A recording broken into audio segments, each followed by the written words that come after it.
Muito bem. Pessoal, então retomando aí o nosso estudo sobre os ritos, aí eu vou fazer para vocês e trazer para vocês as particularidades de cada um desses ritos, que é exatamente a proposta que nós temos para conhecê-los ainda melhor. Repito, a questão aqui é apontar essas particularidades com naturalidade, para que nós possamos conhecer essas marcas de distinção que vêm ao encontro do propósito da atuação do rito, né? Então é exatamente isso, é mostrar para vocês algumas distinções que vêm exatamente dentro da proposta de atuação de cada um desses ritos. Definimos 2 salários mínimos, sumário. 40 salários mínimos, de 2 a 40, sumaríssimo. Acima de 40 salários mínimos, o rito será o ordinário. Vejam que a cada propósito de definição de rito, nós percebemos que para o rito sumário e para o rito sumaríssimo, as causas de menor monta financeira, digamos assim, elas estabelecem ainda mais particularidades no propósito de uma concentração maior de atos processuais, de uma definição mais célere do próprio procedimento, da própria demanda trabalhista, para que nós tenhamos uma proposta, um recado diferenciado, uma prestação jurisdicional diferenciada. Então o que vocês vão perceber, e é bom que a gente já entenda para absorver essa visualização técnica dos ritos, é que efetivamente eles trazem essas particularidades, principalmente o sumário e o ordinário, para que nós possamos atender um determinado fim. Querem ver? Olha só. Para o rito sumário, se a gente fizer a leitura do artigo 2º da Lei 5584/70, nós vamos ver duas particularidades importantes do rito sumário. A primeira particularidade descrita no artigo 2º é que nessas demandas que tramitam pelo rito sumário, diga-se, tá, moçada, é importante aí, apenas uma anotação, observação, são chamadas também de causas de alçada, tá? Se você vê essa indicação no texto de alguma assertiva, as causas de alçada, as causas do rito sumário, beleza? Também chamadas de causas de alçada, porque essa descrição está contida no próprio artigo 2º da Lei 5584/70. Pois bem, primeira particularidade. O juiz, ele vai consignar em ata um resumo quanto à matéria fática. Beleza? Primeira proposta diferenciada. Resumo quanto à matéria fática registrada na ata de audiência. Beleza? Agora, só uma questão importante para a gente identificar o que seria esse resumo, né? Porque fica parecendo que o juiz ele coloca o que bem entender, a proposta do que ele entender como necessário. Não é isso, né? Existe um padrão para que haja uma correta interpretação desse dispositivo e dessa particularidade. Ele deve registrar em ata todos os fatos relevantes ao deslinde do feito e afastar toda aquela circunstância fática que não vai ser absorvida para o desfecho da demanda. É isso. Então ele resume a concepção fática, ele resume então os fatos ocorridos na audiência, exatamente para que ele possa afastar e não registrar aqueles que não são relevantes e não servem para o desfecho da demanda e registrar necessariamente aqueles servientes, aqueles que necessariamente vão intervir no desfecho daquela demanda trabalhista. Perfeito? Então a ideia de resumir a linha fática é essa, tá? Porque senão fica parecendo que o juiz coloca o que ele quer. Qual que é o propósito então, Davidson? Entendi. O juiz coloca a linha fática que ele bem desejar. Claro que não. Aliás, a proposta inclusive é de sempre respeitar a ampla defesa e o contraditório das partes. Se o juiz deixa de registrar um fato importante no que tange a tese alinhada pela empresa ou a tese alinhada pelo reclamante, isso pode ser considerado cerceamento do direito de defesa, cerceamento da própria prestação, a incompletude da própria prestação jurisdicional, não é? Então há uma negativa de prestação jurisdicional em decorrência de uma infração às garantias processuais. Então a ideia é exatamente essa, fixarmos, né, essa particularidade dentro desse propósito apenas de delinear a circunstância fática definidora, aquela que realmente vai influenciar no desfecho da demanda. E a segunda particularidade, muito interessante inclusive, é que para essas causas de alçada, para essas causas que tramitam pelo rito sumário, não cabe recurso, a não ser que haja ofensa à matéria constitucional. Legal? Então, para as causas que tramitam pelo rito sumário, não cabe recurso, a não ser que haja ofensa a preceito constitucional. Beleza? É uma particularidade muito interessante. Aliás, pergunto a vocês, qual seria, porquanto, o recurso cabível dentro dessas causas de alçada? Moçada, o recurso não é o recurso ordinário. O recurso será o recurso extraordinário, diretamente ao Supremo Tribunal Federal. Ah, Davidson, mas isso é ilógico, é irracional? Moçada, pela leitura do artigo 102, inciso 3º, que trata do recurso extraordinário, nós vamos perceber que o recurso extraordinário, ele cabe quando houver ofensa, óbvio, a preceito constitucional, nas causas decididas em única ou última instância. Então não há propósito inconstitucional nessa proposta, né? De cabimento do recurso extraordinário nas causas que tramitam no rito de alçada, no rito sumário. As causas decididas em única ou última instância. A gente está acostumado a visualizar melhor essa proposta do recurso extraordinário nas causas decididas em última instância, né? Então você se propõe a fazer o recurso extraordinário como última persecução recursal, como última possibilidade recursal. Mas as causas decididas em única instância também podem ser propósitos da chamada interposição do recurso extraordinário. Legal? Isso está bem definido, bem pacífico dentro do propósito da demanda que tramita no rito sumário. A proposta é essa mesmo, tá, moçada? Ó, de fechar ao máximo a possibilidade de interposição de recurso, a não ser que haja uma ofensa a preceito constitucional. Repito, nós estamos delimitando a proposta, tá, de recurso. Eu não poderia impedir o recurso, porque senão estaríamos afrontando até o duplo grau de jurisdição. A proposta, o princípio do duplo grau de jurisdição. Se ele é garantia constitucional implícita ou explícita, ou se não é garantia constitucional, é uma outra discussão lá do Nelson Nery Júnior, enfim, né, dos processualistas, dos constitucionalistas. Mas o importante é dizer para vocês, aqui nós não impedimos o propósito recursal, nós delimitamos, que aliás é um propósito natural do sistema recursal brasileiro, né? O sistema recursal brasileiro, quando ele se propõe a estabelecer regras sobre a resignação, sobre o pedido de novos pronunciamentos judiciais, eles vêm exatamente dentro desse viés. O viés de preencher pressupostos para que haja admissibilidade do seu recurso. E vocês vão perceber que quanto mais nós definimos, e vocês já visualizaram isso claramente, quanto mais nós definimos a chegada em instâncias superiores, maior é a nossa dificuldade, então, de ter admitido um recurso de natureza extraordinária, né? Um recurso às instâncias extraordinárias. Então, o nosso propósito vai ser este para o rito sumário.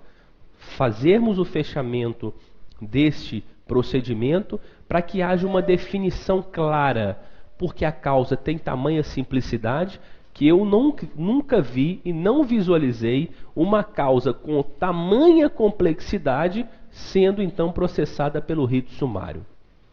Dizem pragmaticamente que o rito sumário ele desaparece. Sabe por que ele desaparece? Porque quando a gente for ver o rito sumaríssimo, vocês vão ver que o texto legislativo fala em causas até 40 salários mínimos. Ok? Causas até 40 salários mínimos. Na distribuição da demanda, você já visualiza quais são e qual é o rito a ser seguido. E quando a normatização diz que até 40 salários mínimos fica submetida ao rito sumaríssimo, então, pragmaticamente falando, no que tange à própria proposta dos TRTs, esse rito sumário vem desaparecendo no campo prático. Apesar do que eu não posso falar para vocês que não existe esse rito. Então, por isso que eu estou mostrando para vocês as particularidades dele. Sumário existe? Existe. Não foi propósito de revogação. Não foi propósito de qualquer tipo de afastamento de seu conteúdo normativo. Todavia, pragmaticamente falando, nós temos percebido uma diminuição da utilização desse rito sumário. Até por outra questão prática, demanda trabalhista de 2 salários mínimos, dificilmente você terá, pela complexidade da legislação trabalhista, né?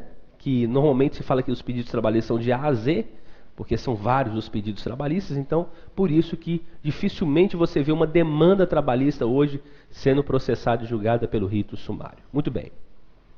E o rito sumaríssimo? O rito sumaríssimo a gente pode fazer alguns apontamentos normativos, e aí eu gostaria de fazer uma leitura para alguns desses dispositivos que tratam do rito sumaríssimo. Repito, 852-A até o artigo 852-I da CLT. Perfeito? 852-A até o 852-I da CLT. Bom, não há dúvida que esse rito veio exatamente para atender essas causas de pequena monta financeira, que são causas muito recorrentes hoje no processo trabalhista, muito recorrentes. Existe uma explicação para isso, né? Que nós temos hoje uma rotatividade de mão de obra muito grande.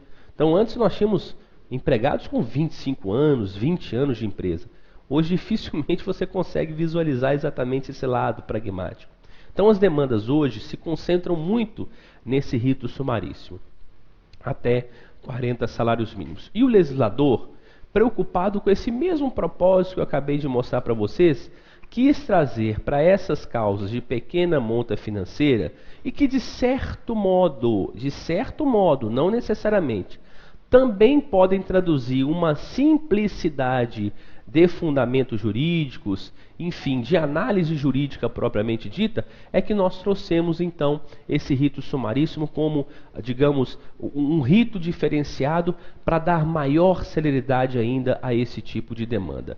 Se para o trabalhador o crédito de natureza alimentar é importante, para o trabalhador que tramita no rito sumaríssimo de uma demanda trabalhista, esse crédito fica ainda mais relevante, né? O crédito de natureza salarial fica ainda mais perceptível, mais aflorado do ponto de vista da necessidade de um desfecho material, um desfecho processual diferenciado.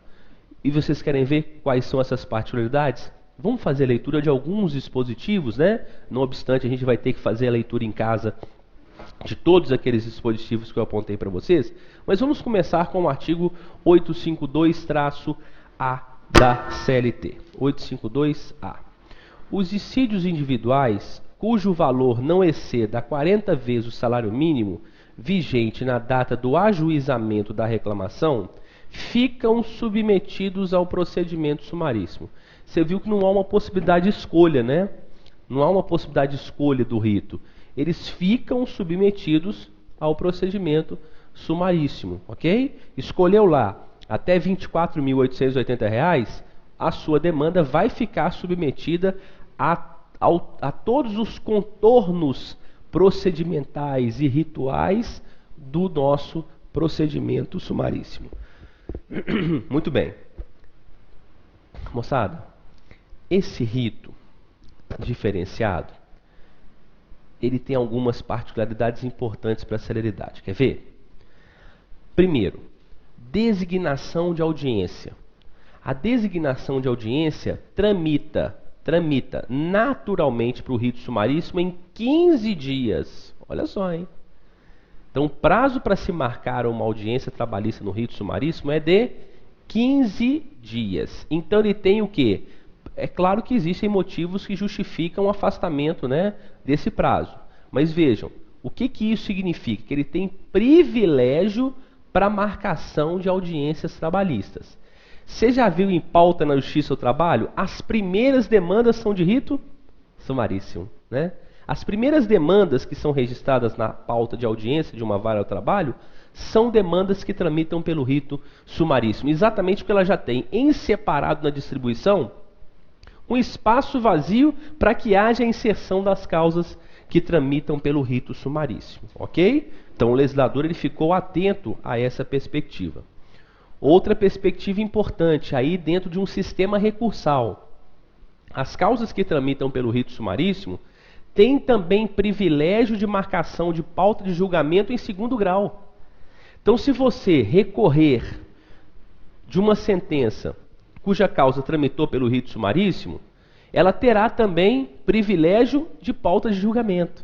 Então ela será distribuída rapidamente, designado o relator, dado a revisão, marcada a pauta de julgamento, com prioridade de julgamento. Moçada, para você ter uma ideia, hoje aqui no TRT da primeira região, essa marcação de uma pauta de julgamento com acórdão lavrado e publicado chega em média a 1 mês e meio no máximo, com julgamento e publicação de acórdão. Por quê? Não é uma proposta apenas da estrutura do Poder Judiciário, é porque o Poder Judiciário Trabalhista está obrigado a realizar essa prioridade para as causas que tramitam pelo rito sumaríssimo. Legal? Perfeito? Então, privilégio na marcação de audiência e privilégio na pauta de julgamento, de segunda instância.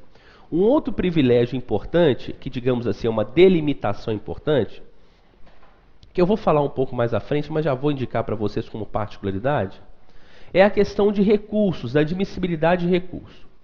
Para o primeiro recurso, a hipótese é ampla e restrita. Legal? Então, demanda rito sumaríssimo, sentença, recurso ordinário, né? Que é a apelação lá do processo civil que vocês conhecem mais. Depois, recurso de revista, que é o recurso especial lá do processo civil. Para o recurso ordinário, a proposta é ampla e restrita de admissibilidade do recurso, que tramita no rito sumaríssimo. Mas para o recurso de revista, só cabe em duas hipóteses de recurso de revista em procedimento sumaríssimo.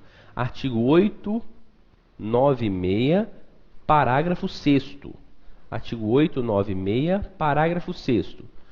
Só cabe recurso de revista em procedimento sumaríssimo quando houver ofensa a dispositivo literal, ofensa direta à Constituição, ou em caso de decisão que afronta súmula do Tribunal Superior do Trabalho. Nossa Senhora, olha como é que é fácil você conseguir a admissibilidade desse recurso de revista. Repito, somente quando houver ofensa direta e literal a preceito constitucional. Que é fácil mostrar isso também, né? Que é muito fácil. Ofensa direta, moçada, não é interpretação razoável, não. Ofensa direta é afastamento do dispositivo. O juiz não aplicou o dispositivo constitucional. Perfeito? Isso é ofensa direta e literal. Fácil também, né? De ser admitido. E a outra hipótese é quando a decisão recorrida, né? Ela contrariar entendimento sumulado do TST. Eu disse sumulado. Tira a OJ. Tira. Não, boa questão de prova, hein? Excelente questão de prova. Tira a orientação jurisprudencial. Tira, afasta. Ah, Davidson, ofendeu a OJ número 4 da SDI. Não tem problema. Não vai caber recurso de revista. Ah, ofendeu a súmula 159 do salário de substituição. Aí tem problema. Aí sim, a ofensa é entendimento sumulado do TST. Legal? Então, artigo 896, parágrafo 6º da CLT. Perfeito, moçada? Então, nesses dois, tá vendo? Agora você entendeu a estratégia do advogado lá atrás? Ele sabe que se ele tramitar pelo rito sumaríssimo, vai ser praticamente impossível um recurso de revista sendo, portanto, admitido para o TST no caso de rito sumaríssimo. Lá no escritório, nós temos até prêmio para o advogado que consegue um recurso de revista. Ele pode ganhar um iPad. De tão difícil que é. Ele pode ganhar um iPad. Eu falo, quem tiver admitido um recurso de revista dentro do procedimento sumaríssimo, ganha um iPad. Ele fica doido, né? Aí ele vem mostrar para mim, Davidson, consegui. Aí eu falo, deixa eu ver. Rito ordinário, não pode. Não vai ganhar nada. Rito sumaríssimo. iPad. Ainda tira foto. Né? Porque é difícil. É muito difícil. Não é verdade? Vocês viram as duas hipóteses? As duas hipóteses. Mas enfim, a proposta é exatamente essa. Ó. Se eu não fizesse isso, o que ia acontecer? eu vou cair na vala comum. Eu vou cair na mesma proposta do rito ordinário. Então eu tenho que traduzir uma proposta diferenciada para esse tipo de rito. Então, repito, a estratégia processual é exatamente para essa. Para que a empresa tenha uma maior dificuldade. Aí vejam, olha uma demanda no rito sumaríssimo. 1 mês para poder definir uma audiência e uma sentença, mais 1 mês e meio para poder termos um acórdão publicado. Então, em cerca de 2 meses e meio, 3 meses, você pode ter uma sentença, um acórdão transitado e julgado nas causas que tramitam pelo rito sumaríssimo. É bom para a prestação jurisdicional e é ruim para o devedor, não é? É ruim para o devedor, não é? O legislador, quando ele percebeu isso, ele falou, não, vai ser ruim para a gente, hein, devedor. E se a gente estiver lá do outro lado? Parágrafo único. Olha o parágrafo único. Estão excluídas do procedimento sumaríssimo as demandas em que é parte a administração pública direta, autárquica e fundacional. Não. Para a administração pública, pelo amor de Deus, né? Não faça isso comigo. Eu não quero ter uma demanda rápida que eu tenho que pagar rápido. Perfeito? É opção política, né, gente? Cá entre nós, né? Puramente política. Mas enfim, né, gente? Enfim, temos aqui que definir que essa é uma proposta, foi uma proposta do legislador infraconstitucional, ok? Estão excluídas, então, a administração pública direta, autárquica e fundacional dessas causas que tramitam pelo rito sumaríssimo. Beleza? Muito bem. Vamos continuar a leitura. O 852B, ele também é muito importante. Porque o 852B, moçada, traz um pressuposto processual específico. Pressupostos, né, processuais específicos das causas que tramitam pelo rito sumaríssimo. E eu vou apontar para vocês 2 pressupostos processuais que estão definidos aqui no próprio artigo 852B. Nas reclamações enquadradas no procedimento sumaríssimo, 2 pontos. 1. O primeiro pressuposto. O pedido deverá ser certo ou determinado e indicará o valor correspondente. O pedido deverá ser certo ou determinado e indicará o valor correspondente. 2 observações. Aquele mesmo erro do 286 do CPC. O pedido é certo e determinado, né? Não tem que ser certo ou determinado. Ele tem que ser certo e determinado. Beleza? Pedido certo, pedido exteriorizado, pedido explícito, pedido inconfundível. Perfeito? Compreendido, né? Tranquilo. Pedido determinado. O que é um pedido determinado? É um pedido delimitado em minha quantidade e qualidade. É um pedido delimitado em minha quantidade e qualidade. Até aqui choveu no molhado. Concordam? Até aqui choveu no molhado. Odeio, isso aí também é requisito lá do CPC. E claro que tem que ser assim também dentro do processo trabalhista. Então o que eu vou fazer? Vou colocar assim. Horas extras durante todo o pacto laboral, acrescidas do adicional de 100% previstos na CCT, na Convenção Coletiva de Trabalho. Está aqui um pedido certo e determinado. Ele está certo, ele está explícito. O que eu quero? As horas extras. Pagamento das horas extras. De todo o período contratual. Então, delimitei em minha quantidade. E em minha qualidade? Com adicional de 100% previsto na Convenção Coletiva de Trabalho. Perfeito.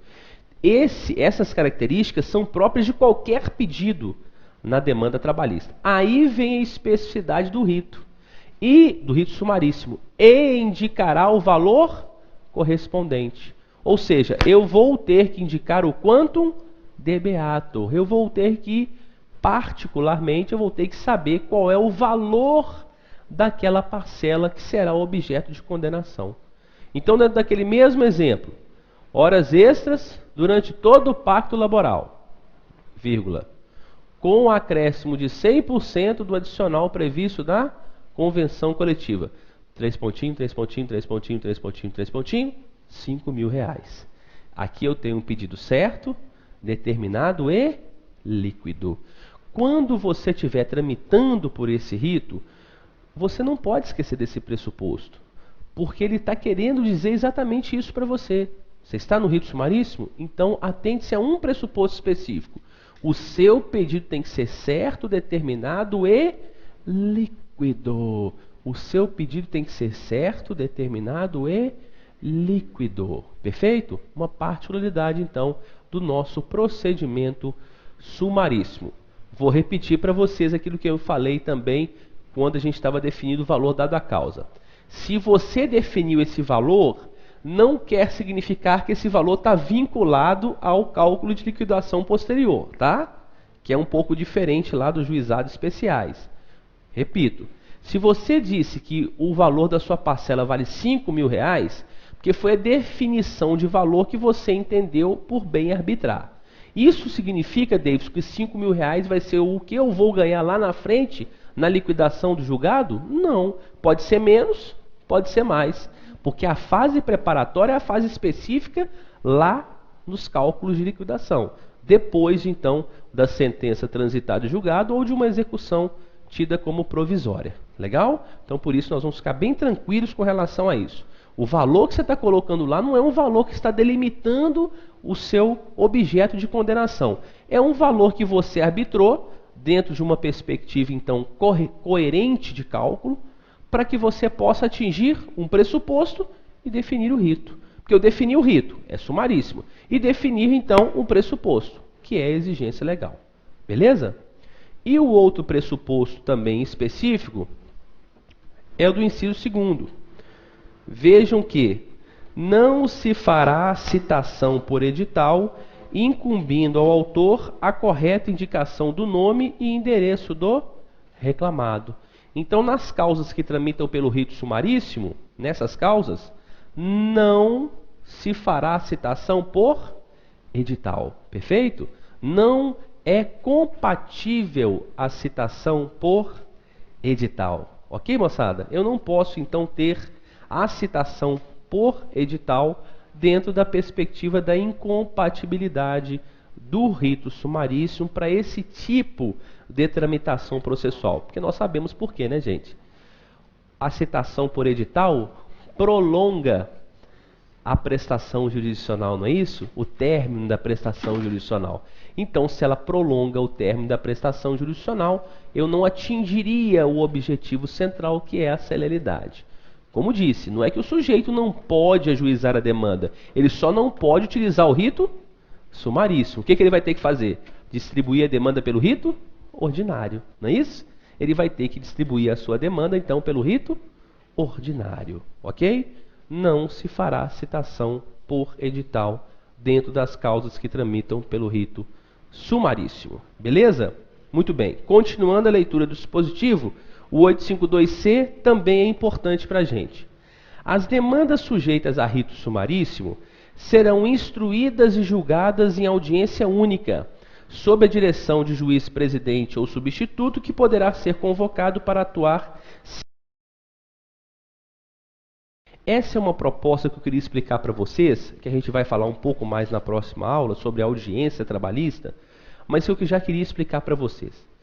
O processo trabalhista ele foi formatado naturalmente para termos audiências unas, para termos então uma concentração de atos processuais maior dentro das audiências ditas unas, unificadas, únicas. Essa é uma proposta importantíssima para o cunho que quero, né? Ou seja, para o objetivo que almejo. Nós estamos falando de celeridade na prestação jurisdicional. E uma celeridade sem cerceamento. Uma celeridade, obviamente, sem comprometer as garantias processuais. Eu não estou falando para vocês que esse patamar, porquanto, estabeleceria automaticamente uma concentração em um cerceamento de direito de defesa. Claro que não. Só nos torna diferentes daquilo que nós estamos acostumados a ver. Como vocês estão muito arraigados no processo civil, vocês estão acostumados naquele partilhamento, naquele compartilhamento dos atos processuais. Faz um ato processual, faz um ato processual em separado, formal, faz um ato processual em separado e assim consecutivamente. No nosso caso, não. O que nós buscamos? Uma concentração de atos processuais. A realização, olha o que eu vou dizer, do maior número possível de atos processuais dentro de uma única oportunidade, qual seja a audiência trabalhista. Então, para vocês verem a importância da audiência para o êxito, né? Ela é o êxito ou não êxito da demanda trabalhista.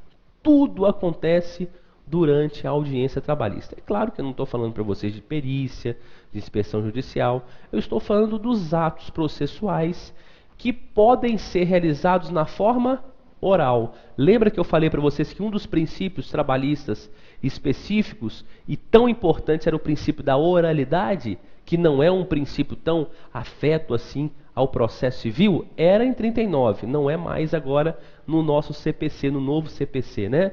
Que já está ficando velho, de 73. Ou seja, a proposta realmente é termos e trabalharmos dentro dessa perspectiva de um rito que concentre atos processuais. Como é que eu consigo isso? Viu agora no 852C? Audiência de instrução e julgamento única. Una, repito, já é uma proposta normal de todo o rito trabalhista, tá? Se eu falar para vocês que a regra é una para todos os ritos, é verdade? É uma verdade. A audiência una trabalhista é regra para todos os ritos. Isto é uma verdade. Perfeito? Sem dúvida. Agora, e para o rito sumaríssimo? Você viu o verbo que foi utilizado? O verbo imperativo? Nas causas que tramitam, as audiências serão únicas. As audiências, as fases dos atos processuais terão que traduzir esta concentração. É evidente que nós vamos ver isso na próxima aula, que existem causas para o fracionamento dessa audiência. Concorda? Claro, né? Por isso que eu disse, sempre que possível. Faltou uma testemunha, ela foi convocada e não veio. Amanhã mesmo terei uma audiência onde a própria reclamante disse: Dr. Davidson, o sujeito não vai comparecer à audiência porque ele tem um compromisso inadiável. E ele foi cientificado da audiência una realizada. O que vai acontecer amanhã? A audiência vai ser adiada pelo não comparecimento de testemunha. Está vendo como é que é simples a gente entender? A nossa diretriz, ela é para concentração. Você viu aqui? Olha a palavra que foi utilizada, olha o verbo. Serão instruídas e julgadas em audiência única. Perfeito? Repito, observação. Respeitada todas as garantias processuais e as hipóteses de fracionamento que naturalmente nós entendemos. Porque senão você vai para a audiência trabalhista achando que a audiência vai ser una de qualquer jeito. Não é, claro que não é assim. Se existir um motivo relevante para o fracionamento, ela será fracionada. Agora, regra, vá preparado para uma audiência una. A não ser que ela já foi fracionada desde o início, que é o que nós vamos ver então um pouco mais na próxima aula. Legal? Muito bem. 852C. O 852D também merece uma leitura. 852D. O juiz dirigirá o processo com liberdade para determinar as provas a serem produzidas, considerando o ônus probatório de cada litigante, podendo limitar ou excluir as que considerar excessivas, impertinentes ou protelatórias, bem como para apreciá-las e dar especial valor às regras de experiência comum ou técnica. Moçada, cá entre nós, isso deveria ser um artigo geral, né? Para todo e qualquer procedimento, para todo e qualquer rito. No rito ordinário, o juiz tem que excluir prova impertinente. Ele tem que excluir prova procrastinatória, protelatória, não é? Ele tem que excluir a prova irrelevante para o processo. Mas por que isso foi definido assim para o rito sumaríssimo? Pela preocupação do legislador, né? Para dizer assim,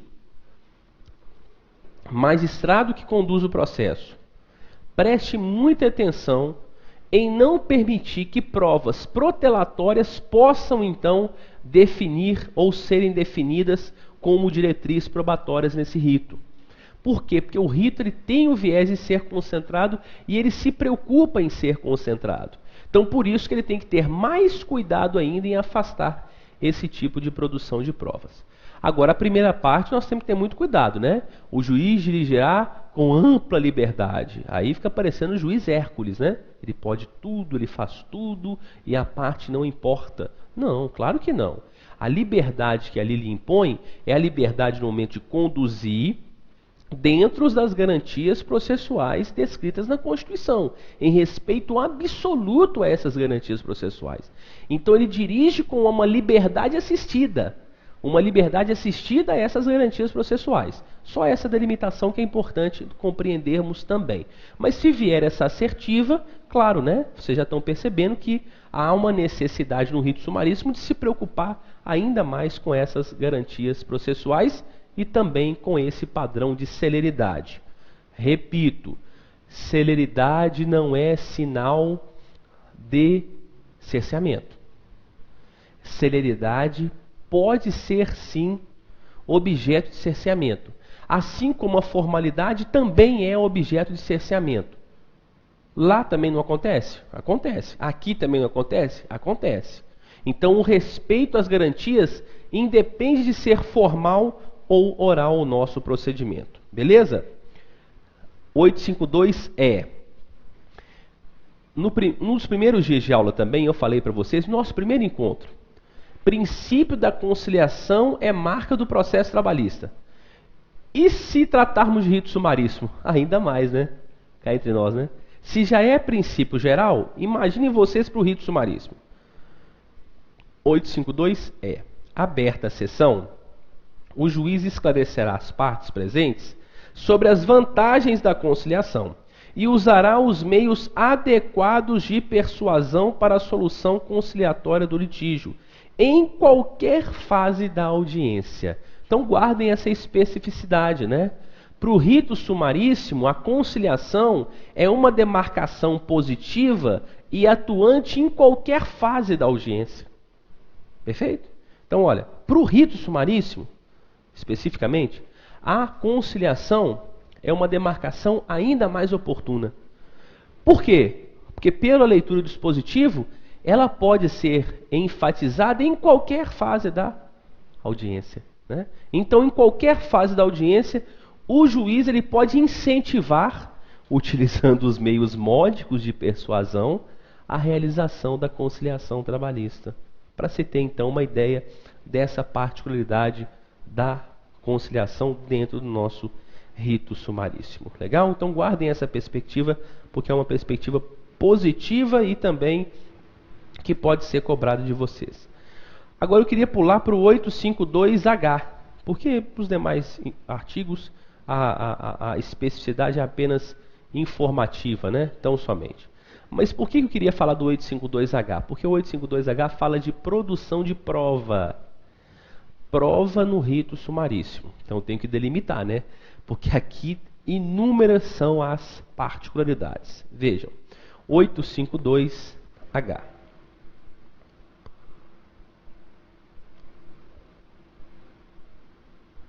Todas as provas serão produzidas na audiência de instrução e julgamento, ainda que não requeridas previamente.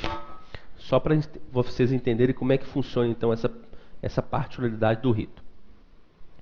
Quando você está dentro da audiência trabalhista, o juiz vai lhe dar a oportunidade para que você possa especificar as provas.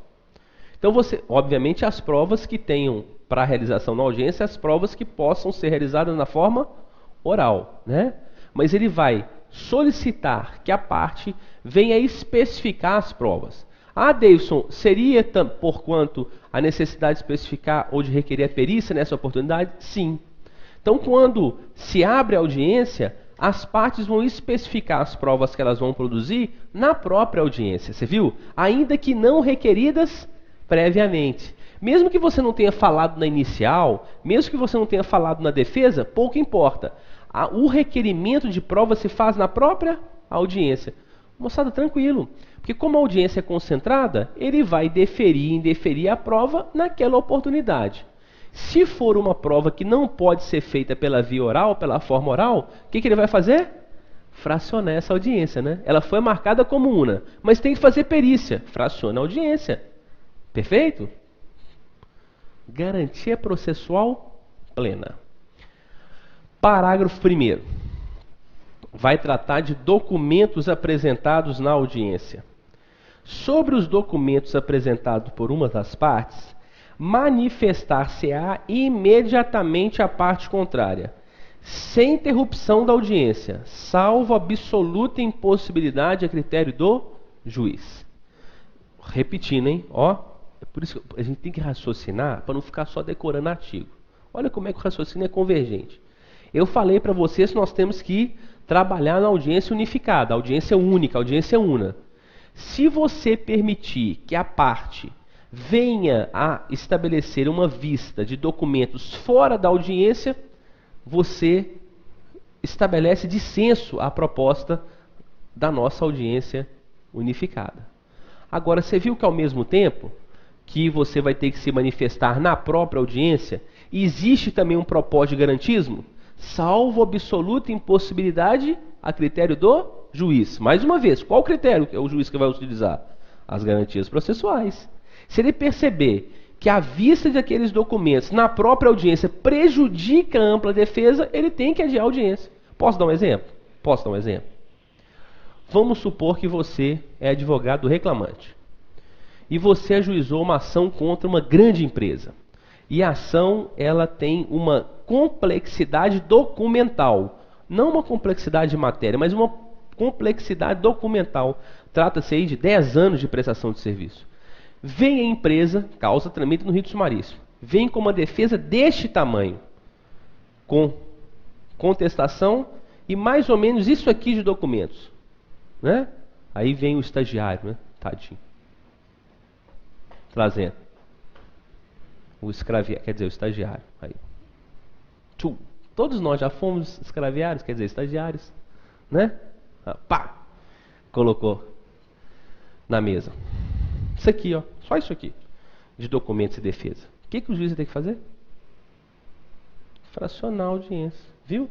Isso que é absoluta impossibilidade a critério do juiz. É o garantismo que está sendo preservado. Ele tem que ter acesso particularizado, temporalmente falando, para que ele possa analisar os documentos. Não tem a ver com o número, tá, gente? Tem a ver com a complexidade do conteúdo. Porque às vezes você tem uma audiência que tramita no rito sumaríssimo cujos documentos são complexos por sua própria natureza. Vamos imaginar uma situação? Você vai ter que analisar planos de cargos e salários naquela oportunidade. Poxa, para se saber a validade ou não de um plano de cargos e salários, eu tenho que ter tempo para analisar esse plano de cargos e salários. Então não é necessariamente pelo número, pelo excesso de documentos. Ela é pela complexidade de conteúdo daqueles documentos que não podem ser impugnados naquela oportunidade. Mas vocês entenderam a diretriz. A diretriz é, documento apresentado, o que você vai ter que fazer? Impugnar o documento naquela oportunidade. Então, por isso que eu falo, né? Se você é muito tímido, muito tímida, muito tímido, cuidado com a demanda trabalhista. Eu já falei para você, demanda trabalhista é lide. Lide é barraco. Então, se você gosta de barraco, vem comigo. Se você é muito tímida, né? Gosta de ficar lá no final da sala, fica muito quietinha, fica muito quietinho, não fala nada, aí você pode ter uma dificuldade, né? Agora, se você gosta de um barraquinho, sabe? Uma briguinha, tudo, você sabe como é que é? Onde tem lead, você está no meio. Onde tem conflito, já viu? Porque tem gente que gosta, né? Tá tendo, por exemplo, tem um motim aqui fora da sala. Tem gente que já vai lá, deixa eu ver o que está acontecendo. Né? E se até em série. Vamos lá, né? Tem gente que gosta disso, tem gente que não gosta, já viu? Fala assim, nossa, confusão. Não, confusão, tô fora. Então, se você é barraqueiro ou barraqueira, vem comigo. Demanda trabalhista, certo? Então, ó, você vai ter que ser bom de serviço. Porque você vai ter que falar na frente de todo mundo tá te olhando. O juiz tá te olhando com aquele óculos dele assim, ó, sabe assim, ó. Ó, só olhando pra cá, olhando pra lá. Tem hora que ele fica despachando assim, ó. Fica só olhando pra parte, ó. Sabe o que ele tá fazendo isso? Sabe o que é isso? É reflexão que ele tá fazendo. quem é fraco, quem é forte. Aí, por exemplo, vamos supor que o lado de lá está fraco. Eu falo, vou acabar com aquela pessoa. E cara, aí que é forte. Nossa, vai me dar um trabalho essa advogada, barraqueira. Nossa senhora. Te entregou o documento, o que você vai ter que fazer? Se manifestar naquela oportunidade.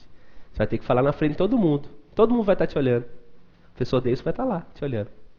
Deixa eu ver se aquela aluna do Supremo é boa de serviço. O que ela vai falar? Se ela vai gaguejar ou não.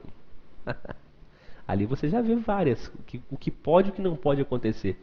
Vai ter que fazer isso em audiência. Qual o problema? Vocês estão encarando concursos difíceis? Por que você não pode ir lá na Justiça do Trabalho e falar? Na frente de todo mundo, né? Agora tem que estar preparado, né, gente? Se você vai despreparado, é uma beleza, né? Tem que estar muito bem preparado para isso. Para você falar em audiência. O que mudou, Davidson, para mim? Mudou só a forma de realizar o ato processual. Como é que vocês estão acostumados a fazer isso no processo civil? Vista fora de secretaria para impugnar defesa, que na verdade é a impugnação de documentos, né? Para impugnar a defesa no prazo de 10 dias. Nossa, isso demora demais, gente. Isso demora demais. Né? Processo civil, processo Rubinho, Barrichello, é isso. O meu processo não. O meu Alonso, Vettel. O meu é rápido. Ganha. Tem que ser efetivo. Faça isso. Só que na própria audiência. Só mudou isso, moçada. Só mudou a forma de realizar o ato processual. Beleza? Parágrafo 1º, então, documentos, vírgula, desde que haja garantia processual plena na concepção da análise desses documentos. Parágrafo 2º. O parágrafo 2º vai trazer o parágrafo 2º e o 3º, né, desse artigo 852H. Traz uma concepção importante com relação à prova testemunhal no procedimento sumaríssimo, no rito sumaríssimo. Então eu queria trazer para vocês essas particularidades. Moçada, tudo isso que eu estou apontando para vocês estão anotando no código, são as mais importantes particularidades do rito, né? Então quer dizer, caiu o rito sumaríssimo, amigo, vai ser cobrado é isso aqui, né? Muito bem. Parágrafo 2º. As testemunhas, até no máximo de 2 para cada parte, comparecerão à audiência de instrução e julgamento, independente de intimação. Eu vou ler tudo, que a gente, né, compreende os dois ao mesmo tempo. Então, repito. Parágrafo 2º. As testemunhas, até no máximo de 2 para cada parte, comparecerão à audiência de instrução e julgamento, independente de intimação. Parágrafo 3º. Só será deferida a intimação de testemunha que, comprovadamente convidada, deixar de comparecer. Não comparecendo a testemunha intimada, o juiz poderá determinar sua imediata condução coercitiva. Vou explicar para vocês prova testemunhal no rito sumaríssimo, tá? Só nesses contornos de particularidade. Porque prova testemunhal nós vamos ver um pouco mais à frente, né, no dia da audiência trabalhista, na próxima aula. O fato é o seguinte. Limitação de número, viu? Primeira particularidade. 2 para cada parte. Já é uma particularidade. Porque para o rito comum, são 3. Agora nós já sabemos prova testemunhal em números, né? Rito ordinário, 3. Rito sumaríssimo, 2. Inquérito, 6. Acabou. Beleza? Rito ordinário, 3. Rito comum, né? Que vai ser o nosso rito comum. Rito sumaríssimo, acabamos de ver, 2. E o inquérito, que nós acabamos de ver antes do intervalo? 6. Beleza? Muito bem. 2 para cada parte. Não é 2 para o reclamante e se tiver 3 reclamados, 2 para os 3. É 2 para cada uma das partes. Né? Porque um dia o juiz veio falar isso comigo. Fala, não, doutor, é 2 para a parte reclamada. São 3 reclamados, então você escolhe. Como é que é? Não entendi. Nós vamos ter que tirar 2 ou 1 aqui? Vamos lá, 2 ou 1. Aí, quem perder sai e não escolhe a sua testemunha. É 2 para cada parte envolvida na lide. Tem 3 reclamadas? 2 para uma, 2 para outra, 2 para outra. Por favor. Né? 2 testemunhas para cada parte. Muito bem. Vocês viram a regra no rito sumaríssimo, que é uma regra geral para o processo trabalhista? As testemunhas comparecerão independente de intimação. Perfeito? Essa é uma regra do processo trabalhista, ok? As testemunhas no processo trabalhista comparecem à audiência independente de intimação. Aí você vai me perguntar, Davidson, mas eu sou muito medroso, sou muito medrosa e não confio que a parte vá, que a minha testemunha vá independente de intimação. E se ela furar? E se num dia ela falar assim, ô fulano, não vai dar para eu ir porque eu vou ter uma pescaria, fazer uma pescaria com os meus amigos, e infelizmente eu não vou poder ir na sua audiência. Então nós temos que trabalhar na intimação dessas testemunhas. Como é que nós vamos fazer isso? Intimação de testemunha. Se você distribuir uma demanda pelo rito ordinário, você pode apresentar rol de testemunhas para que elas sejam intimadas. É possível, tá? Você pode levar independente? Posso. Mas você pode apresentar rol no rito ordinário? Pode. Aí a testemunha vai ser intimada pelo juízo. Não comparecendo, adiou a audiência, intima a testemunha, condução coercitiva. Perfeito? E no rito sumaríssimo, Davidson, é possível apresentar o rol? Não. Não é possível apresentar rol de testemunha no rito sumaríssimo. Então não faça isso, porque o juiz ele vai te gozar depois. Não pode, né? Não pode. Não é possível. O rol de testemunhas no rito sumaríssimo. Beleza? Mas, Davidson, qual é a garantia? Você viu do parágrafo 4º? Do parágrafo 3º? Só será deferida a intimação que comprovadamente for convidada. Então, você que está tramitando uma ação trabalhista pelo rito sumaríssimo e quer que a testemunha compareça necessariamente com o propósito, então, de garantir, né, formalmente esse comparecimento, o que você vai ter que fazer? Mandar para ela uma carta convite. Que carta maravilhosa essa, hein? Que convite gostoso de ser testemunha na justiça do trabalho. Esse é o convite pior que existe, né? Mas você vai ter que enviar para ela uma carta convite. O que você vai ter que fazer? Você vai pegar o seu computador, vai abrir o Word e vai ter um arquivo chamado carta.convite.doc. O que essa carta vai ter? Vai ter lá o endereçamento, ó, Belo Horizonte, por exemplo, cidade que vai ser proposta, Belo Horizonte, data. Fica Vossa Senhoria convidada, tá? Não fala intimada não, que você não está com esse poder todo assim não, né?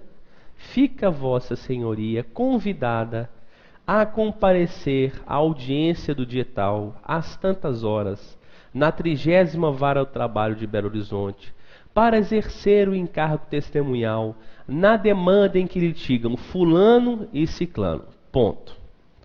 E vai mandar para ela um convite. Por isso que eu falei que é um convite não muito bom. Para que ela possa exercer o encargo testemunhal. Mas vocês perceberam que o convite ele tem que ser comprovado. Então você tem que ter prova desse convite. Um AR, um telegrama também com aviso de recebimento, uma carta comum com aviso de recebimento, um telegrama com aviso de recebimento, um recibo comum. O que você pode fazer? Pegar o escraviário, quer dizer, o estagiário, falar assim, estagiário, vai lá na casa do fulano e pega para mim um protocolo dessa carta convite. O estagiário vai lá, interfona lá o 303, fala assim, é uma carta para o senhor, por favor, pode receber aqui? Recebe. Vai lá, quando ele der o ok, você pega a carta e vai embora. Deu o recibo, não deu? Fez o convite, não fez?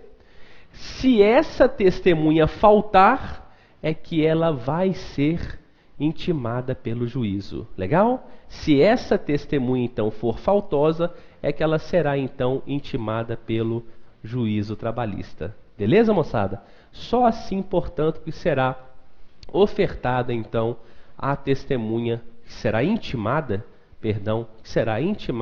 a testemunha dentro do procedimento sumaríssimo. Perfeito? Muito bem. O 852-H, parágrafo 4º, trata de uma importantíssima delimitação da prova pericial no procedimento sumaríssimo. Descreve: somente quando a prova do fato o exigir ou for legalmente imposta, será deferida prova técnica, incumbindo ao juiz, desde logo, fixar o prazo, o objeto da perícia e nomear perito. A perícia no rito ordinário é uma perícia mais aberta, mais ampla de aplicabilidade, mesmo porque ela pode ser assim, né? Ela, apesar de ser concentrada, ela é mais maleável a essas hipóteses, inclusive de prova pericial. Mas você viu aqui? Aqui é uma limitação importante, né? Só será deferida perícia quando? Em duas situações. Quando o fato o exigir ou for legalmente imposta. Vou dar exemplos, né? Vai ficar mais fácil. Moçada, o que é o fato exigir?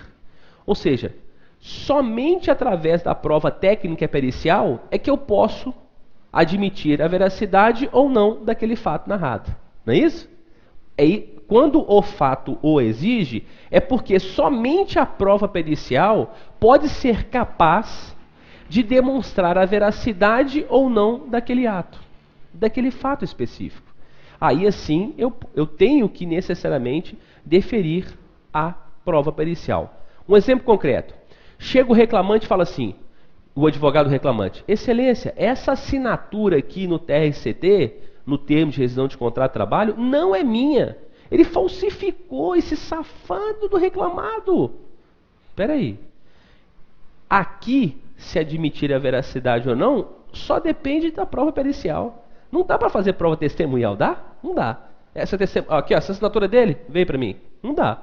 Tem que ser uma perícia grafotécnica. Então, nesse caso, o fato exige e necessita, de forma imperiosa, a prova pericial. Legal? Então, nesse caso específico é que nós vamos admitir a prova pericial no rito sumaríssimo. Ou quando for, a segunda hipótese agora, né? Ou quando for legalmente imposta. Perfeito. Quando a lei indicar a necessidade obrigatória de perícia, eu vou ter que fazer a perícia. Exemplo. Artigo 195, parágrafo 2º da CLT.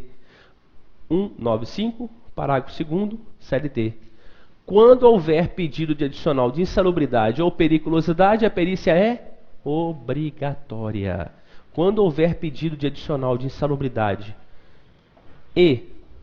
ou adicional de periculosidade, a perícia é obrigatória. Legal? Não tem jeito de não fazer perícia, porque depende de conhecimento técnico, para saber se o agente é ou não é insalubre, se havia ou não havia incidência. Tempo de exposição, né, moçada? Para saber se o grau vai ser baixo, médio ou alto. Ou se é um período meramente eventual, que vai afastar o adicional de periculosidade, por exemplo, né? Perfeito? Então, nesses casos específicos, a legislação obriga a prova pericial. Moçada, e eu falei para vocês que ela é obrigatória, inclusive em caso de revelia. A empresa não foi, deixa o juiz tem que fazer a perícia? Tem. Porque o fato não torna verdadeiro o pedido elencado. Por quê? Porque eu quero saber se há um enquadramento técnico daquela atividade, aquilo que foi narrado na inicial. Então a perícia sempre será obrigatória, ok? Muito bem. E agora, para a gente finalizar o rito sumaríssimo, a leitura do 852i. Aí eu só queria falar para vocês do caput do 852i, só traduzindo uma particularidade que vocês já conhecem também do rito sumaríssimo lá nos juizados especiais. A sentença mencionará os elementos de convicção do juízo, com resumo dos fatos relevantes ocorridos em audiência, dispensado o relatório, né? Então, nas causas que tramitam no rito sumaríssimo, eu dispenso o relatório. Isso é bom e ruim, ao meu ver. É bom porque dá mais celeridade, porque fazer relatório é realmente um saco, né? Cá entre nós. Pegando ali todos os acontecimentos, os fatos da inicial, defesa. Mas por que é ruim ao mesmo tempo?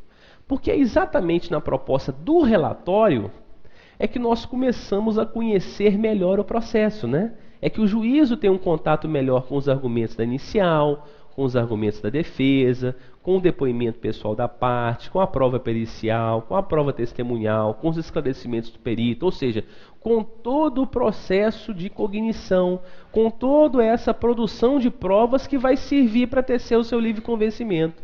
Então o relatório ele serve exatamente para isso, né?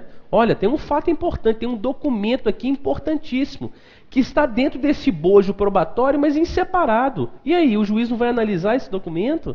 Então o relatório serve exatamente para isso.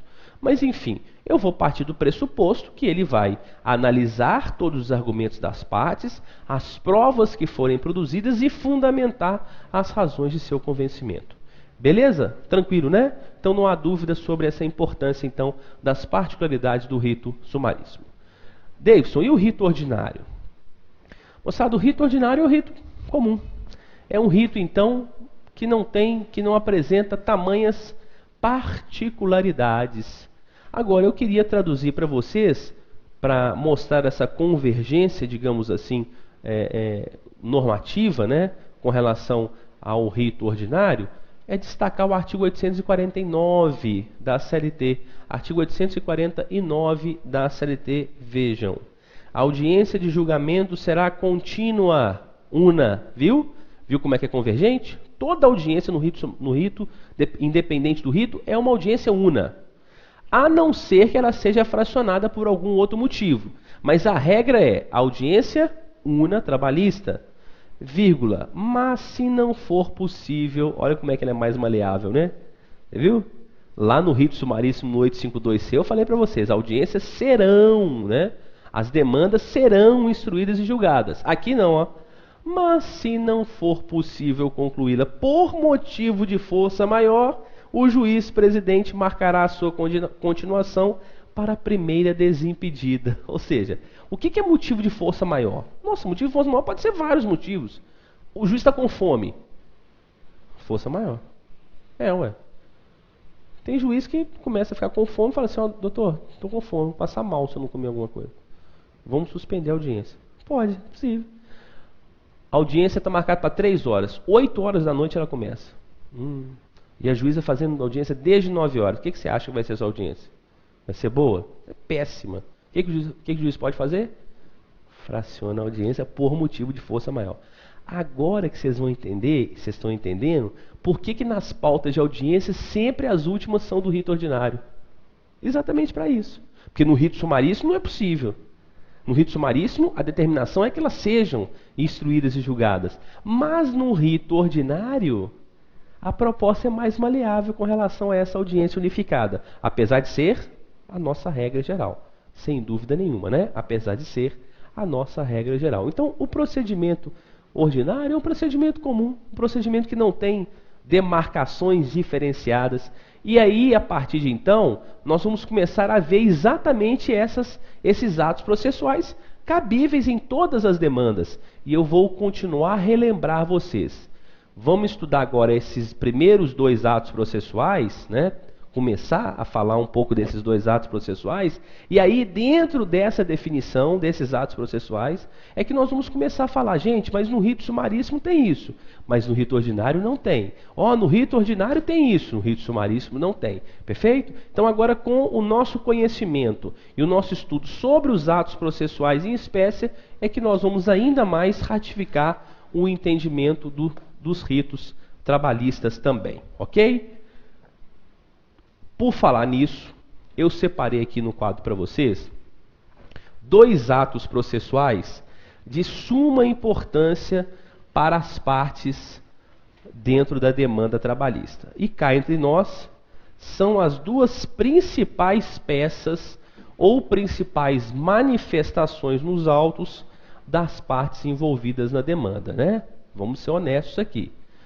Se você não fizer uma petição inicial coerente e também uma defesa mal delineada em fundamentos, o seu prejuízo já começa a ficar concreto. Sabe por quê?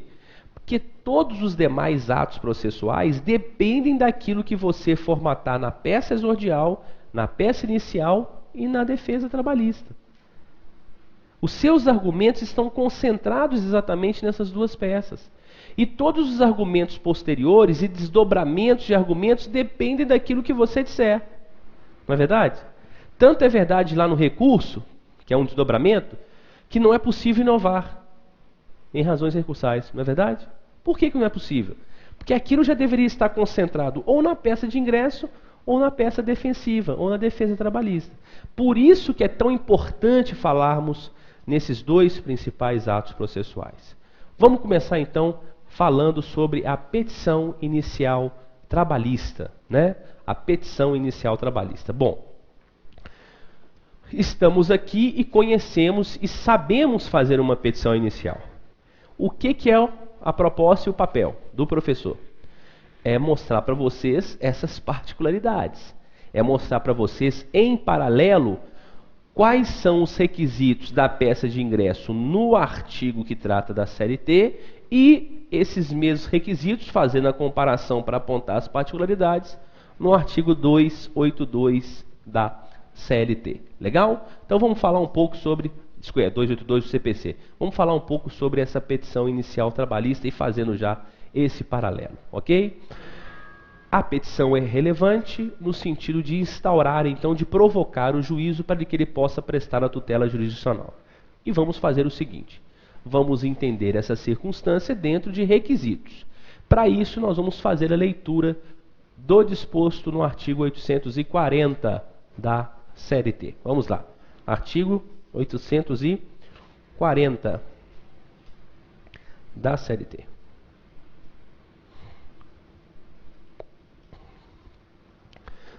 A reclamação poderá ser escrita ou verbal. A reclamação poderá ser escrita ou verbal. Normalmente ela é escrita. Se for verbalizada, vamos pular um pouquinho, vamos só dar um salto aqui rapidamente. Vamos para o parágrafo 2º. Se verbal, a reclamação será reduzida a termo, em duas vias datadas e assinadas pelo escrivão ou secretário, observado no que couber ou disposto no parágrafo anterior. Ius postulante, lembra? Ius postulante. O sujeito vai demandar, ele vai para o setor de atermação na Justiça do Trabalho e vai realizar a sua atividade pelo ius postulante. Em vários tribunais isso já foi afastado. Aqui nós temos ainda, né, um caminho longo a percorrer para acabar com o ius postulante, que nós fizemos aquela, né?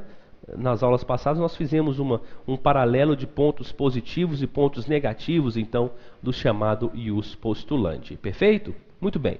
Se verbalizada, será reduzida a termo, você viu que interessante aqui? Visualizando e levando em consideração os requisitos do artigo antecedente, né? Do parágrafo antecedente, ou seja, mesmo numa reclamação reduzida a termo, mesmo uma reclamação trabalhista no setor de atermação, ela tem que preencher os pressupostos mínimos. Concordam? Tranquilo, né? Mesmo na atermação daquela reclamação trabalhista. Mas e sendo escrita? Aí vem os pressupostos específicos, não é isso? Sendo escrita, como é que nós vamos traduzir, então, os requisitos da petição inicial trabalhista descrito nesse artigo 840? Sendo escrita, a reclamação deverá conter, primeiro, endereçamento à autoridade judiciária competente, né? Então, o primeiro pressuposto da petição inicial trabalhista, endereçamento à autoridade judiciária competente. Fica parecendo que é uma fase simples, né? Isso é tranquilo, David. Designar a autoridade judiciária competente é tranquilo. Moçada, quando você está designando uma autoridade judiciária competente, você está perpassando por todos os critérios de definição de competência. Você sabe que a matéria é trabalhista. Opa, então é justiça do trabalho. A pessoa que está demandando pode demandar ou ser demandada na justiça especializada? Pode. Competência é razão da pessoa. Qual é o órgão que tem a atribuição de poder processar e julgar essa demanda? Competência é funcional, né? Eu tenho que saber se é vara do trabalho, se é TRT ou se é TCT. E aí, definido tudo isso, eu tenho que agora partir para a chamada competência territorial, né? Qual é a vara do trabalho? É dissídio individual? Perfeito, vara do trabalho. Mas qual vara do trabalho? De qual localidade? Aí eu venho com a regra do meio 51 do local de prestação de serviço. Então parece que endereçar é simples, mas o endereçamento envolve todos os critérios de definição de competência. Mas cá entre nós, é um requisito importantíssimo de admissibilidade. Você não pode, no primeiro requisito, começar mal. Pode? No primeiro requisito, você já começa mal? É a mesma coisa de você endereçar uma carta para uma namorada e chamar e mudar o nome dela. O que você acha que vai acontecer? Extinção do processo. Concorda ou não? Já começa mal, né? A sua namorada chama Sandra, você já manda uma Mariana. Nossa, aí acabou. Ela vai pegar aquilo lá, extinção do processo, sem resolução do mérito. Não é? Concorda comigo? Entendeu? Fica parecendo que é simples, mas não é. É importantíssimo para o delineamento correto da demanda trabalhista. Muito bem.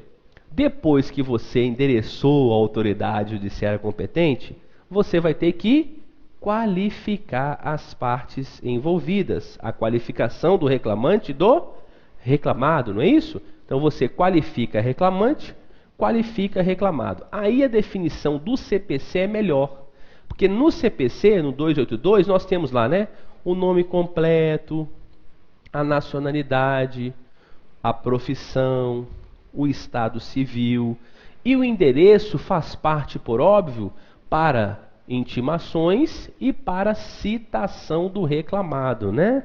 Para o reclamante, futuras intimações, ciências de atos processuais. Para o reclamado, a famosa citação, né?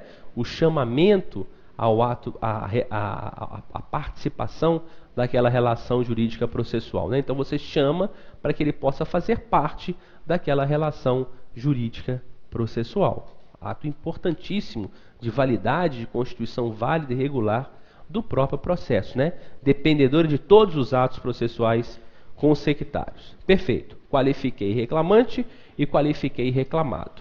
Muito bem. Depois, você vai traduzir então a causa de pedir. E como é que é a causa de pedir aqui no processo trabalhista? Vejam, uma breve exposição dos fatos de que resulte o dissídio. Importante particularidade do processo trabalhista. Vocês estão acostumados a ver lá no CPC fundamento fático e fundamento jurídico. Esse é o nosso requisito também? É fundamento fático e fundamento jurídico. Qual que é a particularidade? A minha tem que ser breve, concisa em argumentos. Brevidade não significa que você vai delinear de qualquer jeito a sua petição inicial. Significa que você vai efetivamente repassar à parte tudo aquilo que ela precisa com relação a fundamentos fáticos e jurídicos relativamente ao seu pleito de contestação. Eu faço uma análise de aptidão de uma peça de ingresso trabalhista, não sei se vocês já tiveram esse raciocínio também, ao contrário. O que eu faço? Eu me coloco na posição de defensor. Eu vou fazer uma defesa sobre os argumentos que eu estou lançando. Se eu estou lançando todos os argumentos capazes de possibilitar a defesa ampla, o contraditório amplo e exauriente, a minha peça ela está apta. A minha causa de pedido está completa. Mas ela tem que ser concisa, né? Ela precisa ser enxuta. Ela precisa ser breve. Breve, porém, completa em argumentos. Mas ela já traduz para a gente aqui esse dispositivo do artigo 840, qual seria, porquanto, a visualização prática de uma petição inicial apta. Se eu fizer uma petição de 40 laudos, ela vai estar apta? Apta ela poderá até estar, só que ele não vai ler, né? Só que ele não vai ler. Apta ela poderá até estar. Agora, qual que é a proposta da inicial trabalhista? É trabalhar, elaborar dentro de uma petição inicial breve, concisa, completa em argumentos e o afastamento de argumentos dispensáveis ao desfecho da demanda, né? E cá entre nós, eu sei que isso muitas vezes ela começa como caráter errôneo, às vezes nos bancos até da faculdade, né? No banco da faculdade, a gente vai, quando vai ter estágio supervisionado, né? O professor fala assim, gente, nós vamos fazer uma peça inicial. Aí todo mundo, beleza. Como é que se faz uma peça inicial? Endereçou, qualificou, agora vem a parte importante. O pedido não é, né? O pedido é consequência. Agora vem a parte importante, você contar toda a história que gira em torno da sua repercussão jurídica. Aí o sujeito começa para apontar que ele bateu o carro, né? Ele bateu o carro aqui na Avenida do Contorno e ele fala assim, saí de casa às 6 horas da manhã. O dia estava belíssimo, passarinhos cantando, árvores floridas. O que isso vai intervir no processo de abarroamento? Por que ele não fala que às tantas horas se dirigia a tal local onde houve o abarroamento do veículo? Ponto. O que mais que você precisa de saber? O fato é esse. E que o boletim de ocorrência descreve os argumentos do requerente. O fato é esse. Hora extra, eu vou pedir hora extra. O que eu tenho que falar? Qual foi a jornada contratual? Qual foi uma jornada extrapoladora? O que mais que eu tenho que falar? O resto é enrolar. O resto é pura enrolação, né? Dispensável. Por isso que a minha peça tem que ser concisa, porque essa é facilitadora da própria prestação jurisdicional. Senão os argumentos eles ficam soltos na sua peça inicial. Não é verdade? Então o que nós fazemos? Nós fazemos uma breve exposição dos fatos resultantes do dissídio. Breve, completa. Qual que seria então o meu delineamento? Se eu permitir que a parte contrária estabeleça o contraditório e ampla defesa de forma plena, os meus fatos são suficientes. Não foram? Para a aptidão da peça. Então a análise, é interessante isso, né? Mas a análise é o contrário. A análise não é feita apenas da análise da peça, mas da análise da defesa trabalhista. Se eu estou pleiteando a equiparação salarial e não falo qual é o paradigma, a minha peça não está apta, concorda? Ela é faltosa de informações. Então, apesar de ser breve, ela não está completa nas informações que preciso para afastar o pleito equiparatório. Qual que é o paradigma que você está apontando? Qual que é o trabalhador que você disse que fazia trabalho de igual valor? Essa que é a ideia, moçada. Legal? E depois, finalmente, os pedidos, né? O pedido, que é a parte mais importante da peça de ingresso. Pessoal, o pedido trabalhista é exatamente onde o juízo trabalhista ele vai elaborar. É onde ele está preso. Na causa de pedir, nós estamos analisando, ela é analítica. Agora, no que tange ao pedido, ela é delimitadora. Porque o juiz está adstrito aos pedidos realizados na demanda. Ou seja, é o contorno da lide, né? Porque o primeiro contorno da lide está aqui estabelecido com a nossa petição inicial. O primeiro contorno. O segundo vai ser com a apresentação da defesa. Aqui estão os limites da lide trabalhista. Por isso que se fala em julgamento extra, ultra e citra petita. Concordam? Por quê? Porque eles estariam fora, além, aquém dos limites estabelecidos na lide. Por isso que o pedido é tão importante. A causa de pedir, é claro que ela tem que ser coerente, compatível, mas o pedido é a parte mais importante da petição inicial trabalhista. E os tipos de pedidos nós vamos ter os mesmos do Código de Processo Civil, né?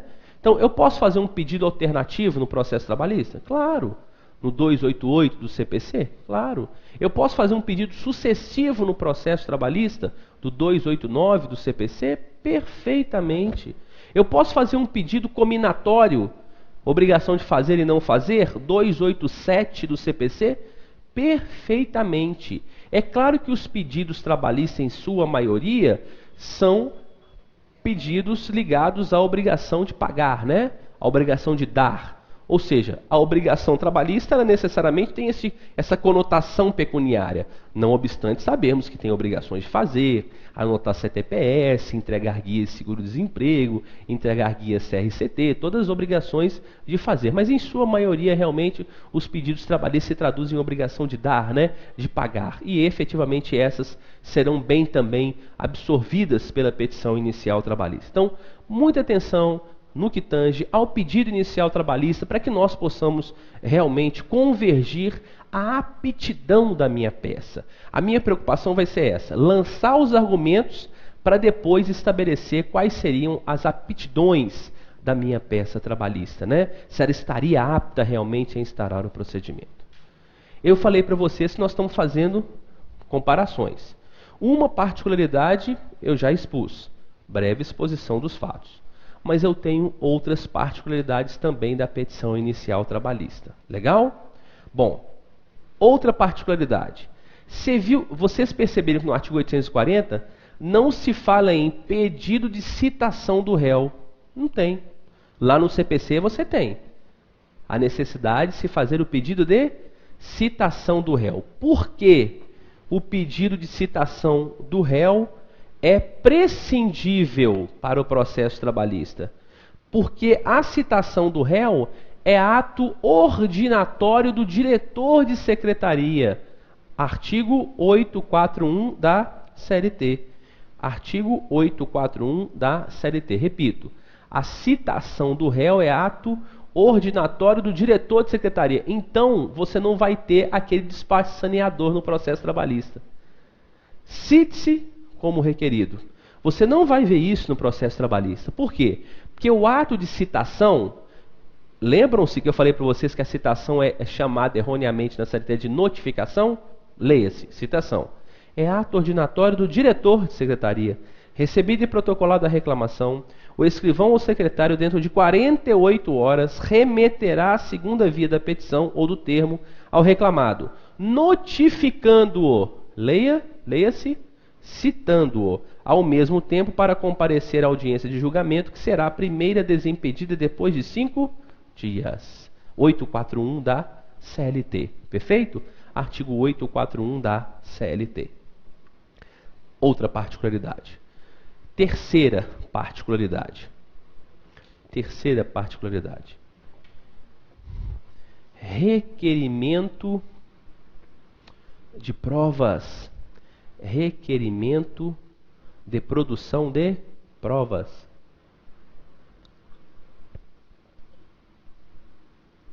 Lá no CPC, vocês vão fazer a especificação das provas, né? Como requisito, tá lá no 8282. Eu preciso de especificar essa prova no processo trabalhista? Dispensável. Eu acabei de falar para vocês, esse requerimento e essa especificação se dá em audiência. A audiência é na audiência trabalhista que você vai especificar a prova. O juiz vai te dar essa oportunidade. Você viu o que mudou? Lá você faz por escrito, não é isso? Não tem um despacho lá no CPC que fala assim, né, que no processo civil? Especifiquem, vista as partes para especificarem as provas. Não tem? Em 5 dias?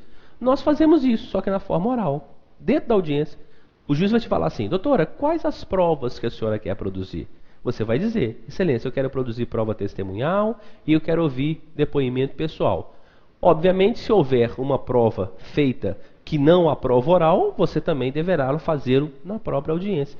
Então não existe a necessidade de especificação desse requerimento e dessa especificação das provas que serão produzidas. Por quê? Porque esse requerimento e essa especificação se dá em audiência. Para finalizar, vocês perceberam que não tem valor da causa aqui também não, né? No 840. E tem lá no CPC, no artigo 282 do CPC. Moçada, esse era um requisito dispensável antes da gente criar o rito sumário e o rito sumaríssimo. Porque até então não precisava, né? Não precisava, só tinha um rito. Todo rito era o rito ordinário. Então não havia necessidade, era dispensável você estabelecer o valor da causa. Sabe por quê? Porque o próprio juiz poderia fazer isso. O próprio juiz fixava o valor dado à causa se a parte não especificasse. Está no artigo 2º da Lei 5584/70. Vocês vão ver isso também, no artigo 2º, tá? O parágrafo 3º e o parágrafo 4º é aquela especificidade do rito sumário. No caput você vai ver essa oportunidade, né? Essa visualização de que o juiz, ele mesmo pode fixar o valor da causa. Mas isso era antes da criação dos ritos. Porque agora, com a criação de outros 2 ritos, moçada, o que acontece? Nós não podemos deixar de indicar na demanda trabalhista o valor dado à causa, perfeito? Em decorrência das novas propostas do rito. Então, se falar assim, valor dado à causa é requisito da petição inicial? Sim, perfeito. Assertiva correta. É requisito da nossa petição inicial trabalhista. Perfeito? Dado essas particularidades, a gente encerra na hora. Bonito, essa aula de hoje foi boa. Na hora, 1 minuto agora, finalizamos o nosso encontro. No nosso próximo encontro, nós vamos falar de resposta do réu dentro da chamada audiência trabalhista. Produção de provas. Um abraço para vocês, até o próximo encontro.